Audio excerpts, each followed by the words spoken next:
Let's talk about Will Levis and the Tennessee Titans. This team just went out there and they traded DeAndre Hopkins to the Kansas City Chiefs. Great move for the Chiefs. Tennessee Titans had to make this move because this team has only won one game in the season. Now, I've covered Will Levis a lot in the past. You guys can go back and look at those film breakdowns. I spoke my piece on it. Will Levis is not a good quarterback on a week-to-week basis. And right now, they're going to be in the situation to draft a quarterback in this year's draft class because I don't see this team winning over 4 games this season. I just don't. Their defense is very underwhelming, and their offensive line is still terrible. You have 2 young and upcoming promising offensive linemen with Peter Skoronski and also with J.C. Latham. Peter Skoronski was the best offensive lineman with the team last season. J.C. Latham has high upside. So far, it's not working out, but give him some time. It's a huge transition from playing tackle in college over to the NFL, and I think that he will be a franchise tackle long term. But when I look at a guy like Cushenberry at that center position, downright terrible. Disappointing this season. Was a top graded center last year with the Denver Broncos. He's played better over the last couple of games, but so far, a very disappointing signing. And don't get me started with Nicholas Petit-Ferrer. I know most practice squad tackles are better than this man. He's terrible. He's unathletic. He's too slow to play tackle, and he's too weak as well against power rushers. He's terrible. Now, Jalen Duncan's going to miss more time dealing with a hamstring injury. That's terrible because Nicholas Petit-Ferrer is going to get one of these quarterbacks killed. If Will Levis did not have the mobility that he has, Will Levis would have already been hurt dealing with Nicholas Petit-Ferrer. He can't block anyone. He's terrible. Nicholas Petit-Ferrer may be the worst starting offensive lineman in the NFL. You call up a practice squad guy and get him in there. Call in a left tackle that could play right tackle as well and bring him in because Petit-Ferrer doesn't deserve to be in the NFL. He's horrible. He may even suck as a college tackle now. That's how bad he is. But when I look at this offense from a whole, we have a bad offensive line. Yes, you do have a good running back in Tony Pollard. I think Tony Pollard is very good. He's very underrated. He was a very good running back with the Dallas Cowboys. We know that he can ball. And on the season, he's averaging 4.3 yards a carry. 400 rushing yards on the season, 3 rushing touchdowns. He's very good. Tyjae Spears is dealing with an injury. I like him a lot as well. He's not a true number 1 running back, but Tony Pollard, that's a good pickup for the Titans. At least one of these free agency signings were able to go out there and pan out for you. Speaking of free agency signings, you have Calvin Ridley. Calvin Ridley has 12 catches for 183 receiving yards, 1 receiving touchdown. He came out a couple of weeks ago. He was very upset. He said, man, I just want to touch the ball in the early part of the game to get a groove going. And he has every right to go out there and complain. Now, I'll also say this about Calvin Ridley. He had a chance to go out there and re-sign with the Jacksonville Jaguars. He had a chance to go to the Patriots as well. He wanted to come to the Tennessee Titans. At the time, Will Levis was the better option. I will say that. Maybe not over Trevor Lawrence. I'm not going to say that. But Will Levis did show a lot of good last season. Calvin Ridley is not a bad player. He's not taking time off. It's a lot of times where he's wide open, but Will Levis is dealing with a lot of traffic up front, so he doesn't see him. Or Will Levis just doesn't have the vision at all when the offensive line does hold up for him because it's points in time this season. Let's be fair, the offensive line protection hasn't been terrible. They'll go out there to give him enough time, and he doesn't see Calvin Ridley or he completely misses him. Will Levis is part of the reason why this team is so bad. And I'm going to tell you why. The first 2 games of this season, they could have easily won. They could have went out there and defeated the New York Jets. They lost that game. It was a crucial fumble in the red zone by Will Levis. You could have walked away with 3 points. You could have walked away with a touchdown. You will never know because Will Levis fumbled the football in the red zone. You go back to the week before, week 1, against the Chicago Bears. They had the Bears dead to rights. Caleb Williams only had 95 passing yards. The special teams did have a terrible play on the punt. Understand that the punt got blocked. Will Levis comes out there. He throws a terrible interception. Goes for a pick 6. Now you're giving the offense more points. Late in the game, late crucial drive, he throws an interception that seals the game. It's the turnovers that are killing the Tennessee Titans, and it's the turnovers are going to be the reason to why this man won't be their franchise quarterback. He has everything in the book to go out there and to be a franchise quarterback, but it's just not panning out. He has the mobility. He's big as hell. He's strong. He has a strong arm. He can play in the NFL, maybe just as a backup. Rex Ryan came out and said he plays the game like Brett Favre. No, he plays the game like a watered-down Jameis Winston. That's what he is. He's a turnover machine. And this was not a problem last season. And he had worse talent last season. You had DeAndre Hopkins, you had Calvin Ridley. And the offensive line is far from perfect. It's still one of the worst offensive lines in the NFL. But how do you play better last season when you only have a true number one wide receiver in DeAndre Hopkins, a solid tight end, and Chigga Conquo, and that's it? Because Treylon Burks is a bust. Let's just call it for what it is. They traded A.J. Brown, which was a terrible mistake. That wasn't on Mike Vrabel. That was on the previous general manager. They went out there, they traded A.J. Brown, and they haven't been the same since. This Tennessee Titans organization has not been the same since. And they brought in Treylon Burks from Arkansas. They thought he was going to be the guy in the first round. He's terrible. He can't separate. He drops a lot of passes, and he's always dealing with an injury. The man dealt with turf toe his rookie season. Last season, he got concussed against the Steelers. And even up to that point, he wasn't balling out. And right now, he's on IR. He's a bust. Give it up. After this season, you decline the fifth-year option. You move off the kid. There's nothing there with him anymore. Now you have Calvin Ridley. You have Chigga Conquo at the tight end position as well. Now you're back to having a guy like Nick Westbrook-Akine. You're back to having Tyler Boyd. Those are your top options at the wide receiving spot.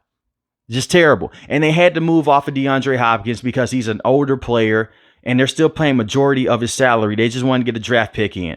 It's not the first trade that they made with the Kansas City Chiefs over the last couple of months. And it brings me into this defense, which has been terrible over the last couple of weeks. This defense has a lot of money that's been invested into it. When you look at Justin Simmons, you look at Harold Landry, and L'Jarius Sneed. That's the man I want to talk about, L'Jarius Sneed. Maybe the worst starting cornerback in the NFL. If I would have said this a year ago, you would call me crazy. L'Jarius Sneed this season has been terrible. He can't tackle. He can't cover. And I don't want to hear about, well, man, they're using him different. They have him on number one wide receivers. That's what the Kansas City Chiefs did. He was guarding the best wide receiver. Him and Trent McDuffie, they were switching on and off. And yes, he had Trent McDuffie help him out at times. But at the same time, I will say this about L'Jarius Sneed. He's taking a lot of plays off. The motor's not there. Now, we can only blame coaching for so much. But when you look at players that's taking plays off, that's ridiculous. He is evading, going out there and making tackles in space. He doesn't want to cover the wide receiver unless it's in a goal line situation. That's it. And he's getting burnt every single time by play action. I don't know what happened. But they went out there, they paid him a lot of money, and they made a trade to go get him. So far, this has been the worst move that the general manager has done. And that sucks because last season, he was a top-graded cornerback in the NFL. He's horrible. L'Jarius Sneed's terrible. And we can talk about how good the Kansas City Chiefs infrastructure is, good coaching. That plays a huge part into it, yes. But when a player's just going out there and he's just jogging on the field and he just lets the wide receiver get past him, he gives up on press, that's on the player. That's not on the defensive coordinator. That's on the player just being lazy. And that's what he is right now. He's lazy. I understand he's dealing with injury. But up to this point, before Chidobe Awuzie got injured, he was their best cornerback. And that's a shame because Chidobe Awuzie is not a true number one cornerback in the NFL. When I look at the rest of this team as well, and I meant to call him Jeffrey Simmons, not Justin Simmons. When you look at Jeffrey Simmons at the defensive tackle position and defensive end position, very good player. You have him and T'Vondre Sweat. There's something there with both of those guys. Give T'Vondre Sweat more snaps. I think long-term, that will work itself out. Harold Landry is still a solid pass rusher, in my opinion. He has 4 sacks on the season. The rest of the secondary, Amani Hooker, he's solid. I like him a lot. Quandre Diggs, it is what it is. He's washed up. He's a washed-up veteran safety. That's what he is at this stage of his career. He's not going to go out there and do what he did a couple years ago with the Seattle Seahawks. It's part of the reason why the Seahawks move off of him. They went out there and they cut Jamal Adams as well. Jamal Adams wanted to see more of the field. Jamal Adams should never see an NFL field ever again. The best days are behind him. As a linebacker, sure. As a safety, just stay at home because it's not going to work. I saw him get burned over and over again last season with the Seattle Seahawks, which was also one of those signs that made me scratch my head because Jamal Adams has not been a good cover safety in the NFL for quite some time. Overall, the Tennessee Titans are in a rough position. This is one of the worst teams in the NFL because now you only have one receiving option in Calvin Ridley. We could talk about Tyler Boyd, but he is getting older. He's a veteran player. So you only have one guy in the receiving room now, and that's Calvin Ridley. And maybe he wants to be moved on from. Maybe he'll go out there and request a trade because he wants to get the football more. And you also have Coach Callahan as well. And I want to talk about this. This is his first time in the NFL as a head coach. This is his first job as an NFL head coach. There are going to be a lot of bumps in the road. I'm going to say this. They should have held on to Mike Vrabel. Mike Vrabel, in my opinion, was not a bad head coach. We go back a couple of years ago. This team was a top team in the AFC before Ryan Tannehill got injured, before he hurt his ankle. And I will say this as well. L'Jarius Sneed would not be playing this bad if Mike Vrabel was still the head coach, because there was some accountability there. Coach Callahan does hold players accountable. He got into Will Levis's face. He was telling him, hey, man, what's going on with these turnovers? You have to play better. You have to be better. But it's an obvious learning curve right now with Coach Callahan. It's too much too soon. He did not call offensive plays with the Cincinnati Bengals. That was Zach Taylor. And he brought over his dad, who's one of the best offensive line coaches the NFL has ever seen. Maybe he'll figure this offensive line out long term. I'm telling you, there's young talent there. It's going to take some time. And I'm saying be patient with Coach Callahan as well. But in my opinion, Mike Vrabel did not deserve to be fired. Mike Vrabel did a lot of good things. And this team, they were rough. They were tough. You weren't going to go out there and run the football all over them. I watched the Buffalo Bills go out there and completely torment this team on a down-to-down basis. And you did have Mason Rudolph as your starting quarterback in that game. But at the same time, the defense has to step up. They have a lot of money invested into this defense. And they have to play better up front. They have to get to the quarterback. And L'Jarius Sneed has to play better as well.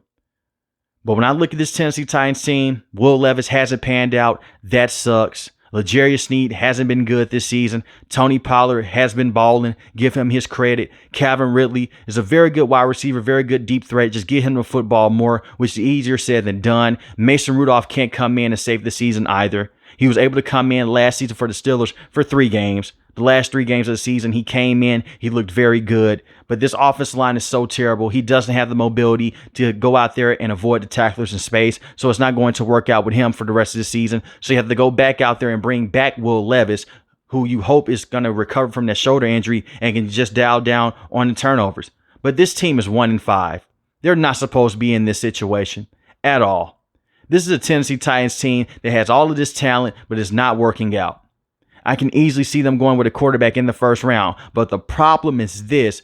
Which quarterback would they take in the first round? Because you have a guy like Cam Ward. The Titans aren't the only team that needs a quarterback. You look at the Cleveland Browns. You look at the Carolina Panthers. So they may go with a guy like Cam Ward, a guy like Shedeur Sanders. Do you want to deal with Deion Sanders in that? He's already come out and said that he's not going to let his son go to a terrible franchise.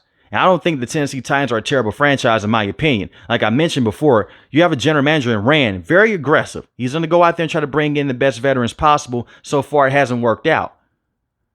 Then you look at a guy like Carson Beck. In my opinion, he's a 5th to a 6th round pick. He's not a true quarterback to have in the first round. I think the best case scenario is to stick with Will Levis, see what he has, and bring in a better veteran option.